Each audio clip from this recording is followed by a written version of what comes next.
Next question, we'll move right along while we're on the subject of war. How will you treat the threat or perceived threat from Iran? And we'll start with John Lash this time. Well, again, this is one of the places where I feel strongest. And the Democrats are going to need somebody in Washington, D.C. who can stand up and speak on Iran. For 3 years, Iran was my country of interest as I served in the Middle East as a naval intelligence analyst.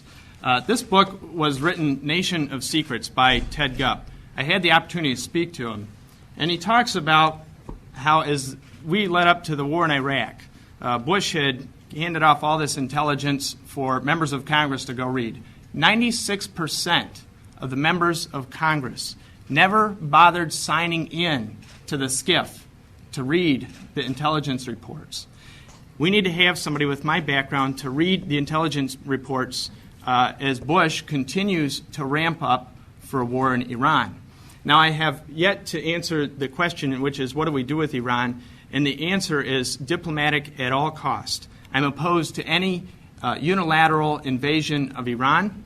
As well, I would like to see the president take diplomatic steps. However, it seems pretty clear from everything from declaring the IRGC to be a terrorist organization that the president is hell-bent on going to war in Iran. And I can tell you, as your congressman from this district, I would vote against preemptive strike in Iran. Okay, good. Mr. Foster? Yeah, a couple of points on there. I agree completely that you have to have people that understand the situation reading the secret briefings. One of the reasons that we have a representative democracy is that we can send in our representatives to know things that the general public cannot, and you have to trust their judgment. And so when it's time to understand what is the exact status of the nuclear technology in Iran, I don't think I'm second to anyone in being able to understand the true nature and the true status of that development, because that is the crucial thing in my mind.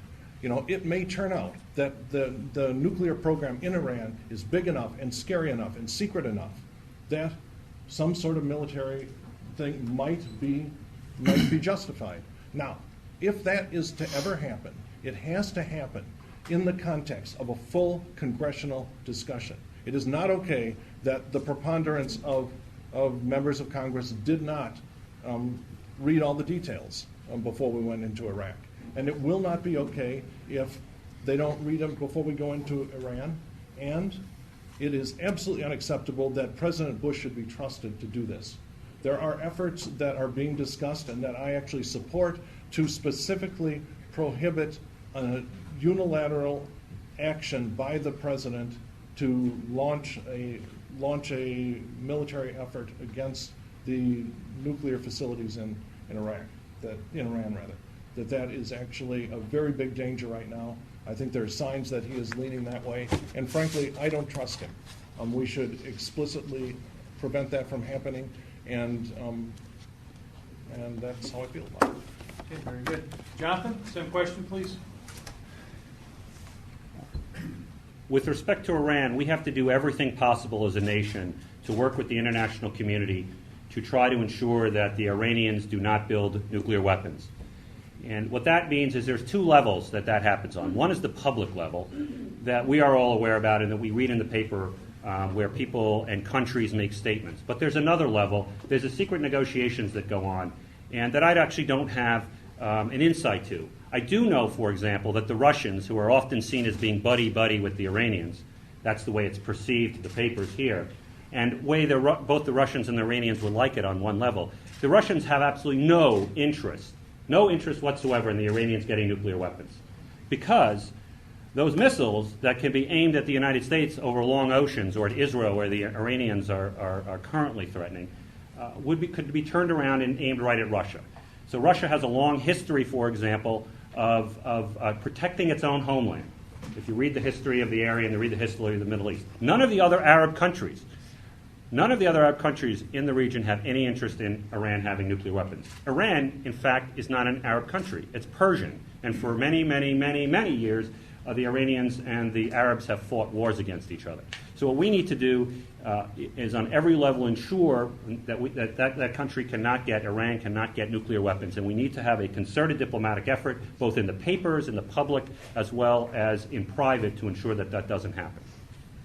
If in the event the Iranians do get nuclear weapons, then we have to address those. If they threaten the use of nuclear weapons against us, we need to be able to and be strong enough as a country to first strike, to take out those nuclear weapons if they get them and if they threaten the use of those weapons.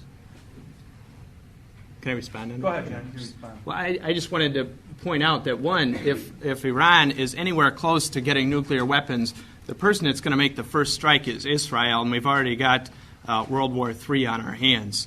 But the other thing that I wanted to point out is there's plenty of fine intelligence analysts that have nuclear backgrounds who are watching the proliferation of this process. There is also a backdoor secret deal going on, open dialogue between the Iranian government and the United States government. In fact, there's a really great article here about two former diplomats who explain exactly how Bush is hell-bent on going to war in Iran.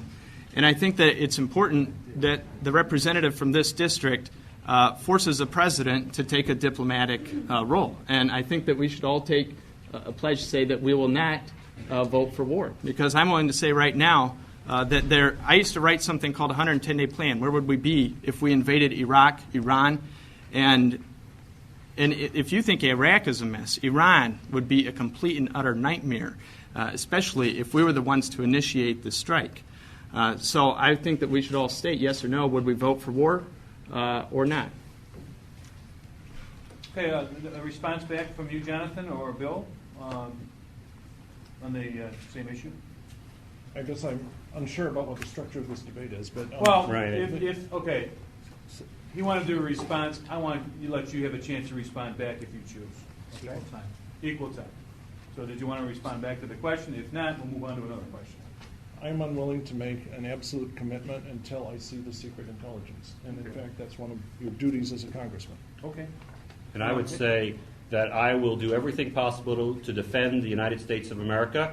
If the United States of America comes under imminent attack from a country, whether it's Iran or any other country, then the Congress of the United States, in full open debate, has an obligation under the Constitution of the United States of America to defend the country and to determine whether a declaration of war should be voted on. I will not stand here and say that under the face of imminent nuclear threat that I would not vote for war, because that is a responsibility that we as congresspeople, as congressmen, if I'm elected, I will look at the facts, I will get the data, and I will make sure that I read all the intelligence reports. And fortunately, as an attorney, I know how to ask the right questions. And if I don't know how to ask the right questions, I know how to find the people that do ask the right questions to ensure that we protect our country at all times and we protect our allies at all times, consistent with the treaties that the United States has entered into.